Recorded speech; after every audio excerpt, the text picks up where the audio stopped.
This movie's either gonna rule, or it's gonna be Wild Wild West 2 with Dragon Balls.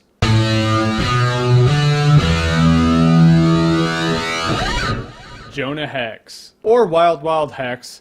Whichever you prefer. So from the trailer, this movie looked like it had a really sweet premise. Jonah Hex's family was slaughtered by a guy named Quentin Turnbull, played by John Malkovich, who looks kind of like Tiger from American Tail in this movie. Malkovich then scars Jonah Hex's face, makes an enemy for life, and here we are. Now in this movie, you find out that Malkovich is making this huge weapon, and my first thought was, oh shit. Luckily, it's not a big spider. Turns out it's a weapon that decimates towns with Dragon Balls. Yeah, from DBZ. And you never really find out what these Dragon Balls are. All you know is that they activate these cannonballs that wipe out towns. And they look like Dragon Balls. So Jonah Hex embarks on his quest to stop Tiger from using the Dragon Balls. That would be bad. Okay, the good. The good in this movie is Jonah Hex himself. I mean, he was a cool character, he had a lot of potential. He was a hardcore bounty hunter, he talked to dead people. He's like, what would happen if John Constantine and Wolverine had a kid? It would probably be Jonah Hex. I mean, he did have a couple of great lines in this movie. He had some form of shit talk to say right before he wasted somebody. Or he just made a sound like, which that's awesome too. So what's wrong with this movie?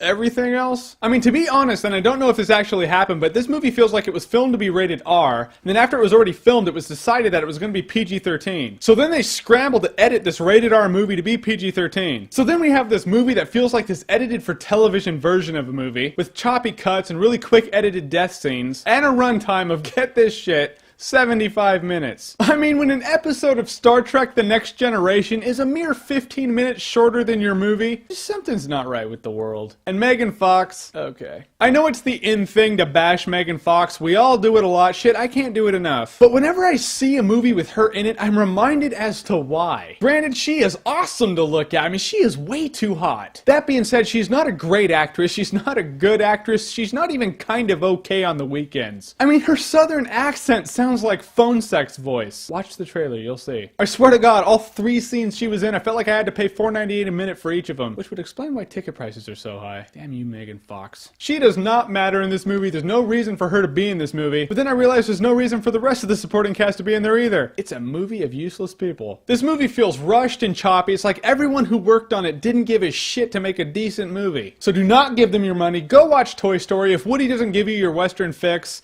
go rent Tombstone. That shit does not get old. So that's my take on Jonah Hex. And if you like what you've seen here and you want to see more, then click here to see more.